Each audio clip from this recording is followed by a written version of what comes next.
अस्सलाम वालेकुम and welcome back to my channel. Hopefully आप सब ठीक होंगे। आज मैं बहुत ही मज़ेदार सी रेसिपी लेके आई क्योंकि आजकल ट्रेंडिंग में जा रहा था कैंडी बिस्किट का डिज़र्ट, तो मैंने सोचा क्यों ना इसको मैं भी बना लूँ। मेरी रेसिपी शायद वायरल चली जाए, तो इसलिए सोचा क्यों ना मैं भी इसको बना लूँ।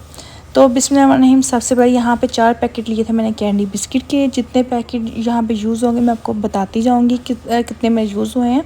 स्टार्टिंग में सिर्फ मैंने 4 पैकेट यूज़ किए थे, जिसको मैंने चॉपर में डाल के चॉप कर रही हूँ। अगर आपके पास चॉपर नहीं है तो ज़रूरी नहीं कि आपने इसमें चॉपर में डालना है, आप इसको ग्राइंडर में डाल के भी ग्राइंड कर सकते हैं। पाउडर ही हमें सिर्फ इसका बनाना है, ज़रूरी नहीं कि चॉपर ही हो तो फिर ही ग्राइंड होगा।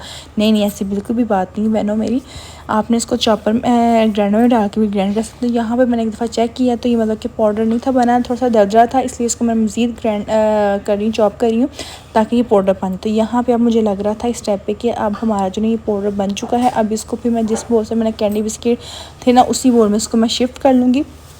गला मेरा थोड़ा सा ख़राब हुआ है, आपने मेरी आवाज़ को अवॉइड करना है, सॉरी इसके लिए। तो अब यहाँ पे इसको मैंने उसी बोल में शिफ्ट कर रही हूँ, ठीक है ना। कितने यूज़ होंगे कैंडी बिस्किट, कितने मैंने भी डाले हैं सारे मैं आपको साथ साथ बताती जा रही हूँ, क्योंकि मैंने जो रेसिपी देखी थी उसमें तो उन्होंने दूसरे बिस्किट डाले थे, लेकिन अब मैं जो कैंडी बिस्किट हम लोग यूज़ कर रहे हैं तो उनके पैकेट में हमारे पैकेट में थोड़ा सा फ़र्क होता है, इसलिए यहाँ पे मैंने कैंडी बिस्किट 4 शामिल किया और 2 केले शामिल कर लिए। जब मैं 2 केले शामिल कर इसको मैश कर रही थी तो यहाँ पे जो कैंडी बिस्किट का पाउडर था वो कम पड़ गया, इसलिए मैंने मज़ीद 2 कैंडी बिस्किट का और पाउडर बना के इसमें शिफ्ट कर दिया था। अब ये देखिए हमारी परफेक्ट डो बन चुकी है, सेट हो चुकी थी। अब मैंने शेल्फ पे ना मैट बिछा लिया था, उसके बाद एक मैंने बटर पेपर को रख दिया। अब जो डो बनी थी हमारी कैंडी बिस्किट की उसका एक पेड़ा सा हम पेड़ा बना लेंगे, बड़ा सा ही पेड़ा आपने बना लेना है, ठीक है ना। इतना बड़ा पेड़ा बन चुका है। अब इसको हम रखेंगे इस तरह से सेंटर में, और जो दूसरा बटर पेपर था उसको हम रख लेंगे इसके ऊपर। इसके ऊपर रखने के बाद आपने हल्का हल्का हाथ से इसको प्रेस करना ताकि थोड़ा सा नीचे बैठ जाए, और आपने बेलन की मदद से इसको हल्का हल्का प्रेस करते जाना है ताकि हमारा जो बटर पेपर है वो फटे बिल्कुल भी नहीं। हाथों से भी इसको आप सेट कर लीजिएगा। अब यहाँ पे मैं वीडियो की स्पीड इसलिए तेज़ कर रही हूँ कि जल्दी से आपको दिखा सकूँ, वरना इसको मैंने बहुत स्लोली जो था ना इसको बेला था ताकि बटर पेपर फटे भी नहीं और जो हमारी रोटी की तरह गोल सी एक शेप बन जाए इसकी। अब यहाँ पे रोटी की तरह गोल शेप हमारी जो कैंडी का जो बटर था उसकी बन चुकी है। उसके बाद यहाँ पे जो मैंने विपिंग क्रीम मैंने फ्रीज़र में रखी हुई थी, तो आप परेशान हो कि विपिंग क्रीम कैसी है। विपिंग क्रीम बिल्कुल ठीक थी, फ्रीज़र में मैंने निकाली थी, उसी वक्त इसको मैं यूज़ कर इसको 2 से 3 मिनट बाद जब रखेंगे बिल्कुल सेट, लेकिन जब मैंने निकाली फ़ौरन ही मैं इसको यूज़ करने लगी थी, इसलिए इस तरह की हो गया। अब देखिए मुझे परफेक्ट हो चुकी हमारी विपिंग क्रीम।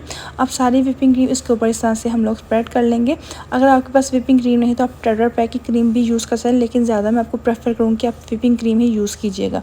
जो मेरे पास चीज़ें पड़ी थी मैंने उन्हीं चीज़ों से मैंने ये प्यारा सा जो कैंडी का डेज़र्ट था वो मैंने तैयार कर लिया था। अच्छा, ये सारी ऊपर विपिंग क्रीम लगाने के बाद देख सकते हैं हमारी परफेक्ट सेट हो चुकी है, जितनी आप चाहे लगा सकते हैं, लेकिन मैं यहाँ पे पतली सी मैंने इसकी लेयर लगाई थी, ज़्यादा मोटी बिल्कुल भी नहीं थी लगाई। ये हमारी विपिंग क्रीम की लेयर लग चुकी है। अब मैंने मैंगो के छोटे छोटे पीसेस मैंने किए हुए थे वो इसके ऊपर हम डालेंगे, जितने आप डाल सकें। थोड़े थोड़े आप डालना है, इतने ज़्यादा भी नहीं आप डाल देने, बस छोटे छोटे आपने थोड़े से पीस डाल देने।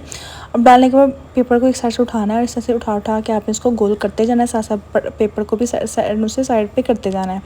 अब जो बटर पेपर था उसी से आपने इसको रोल कर देना है, और जो दूसरा बटर पेपर था उसको भी आपने इसके ऊपर लगा के इस तरह से आपने गोल इसको करके रोल कर देना है, और इसको फ्रीज़र में अपने सेट होने के रख दें 2 घंटे के लिए। अब ये 2 घंटे के बाद मैंने फ्रीज़र से इसको निकाला है, और जो ऊपर बटर पेपर लगाए हुए थे वो उसको हम उतार देते हैं।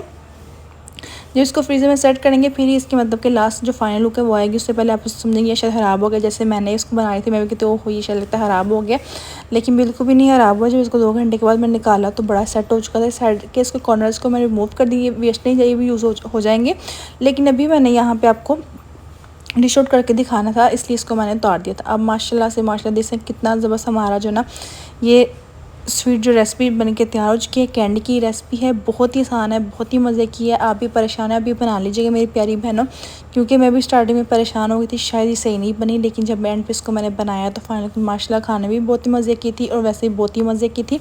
आप इसको बना के लाजमी ट्राई कीजिएगा, मुझे अपनी दुआ में लाजमी याद रखिएगा। इंशाल्लाह इस तरह से मज़ेदार से आसान सी रेसिपी आप लोगों की लेती आऊँगी, और प्लीज़ मेरी रेसिपी को जितना हो सके लाजमी शेयर कीजिएगा, लाइक कीजिएगा, सब्सक्राइब कीजिएगा। अल्लाह हाफिज़।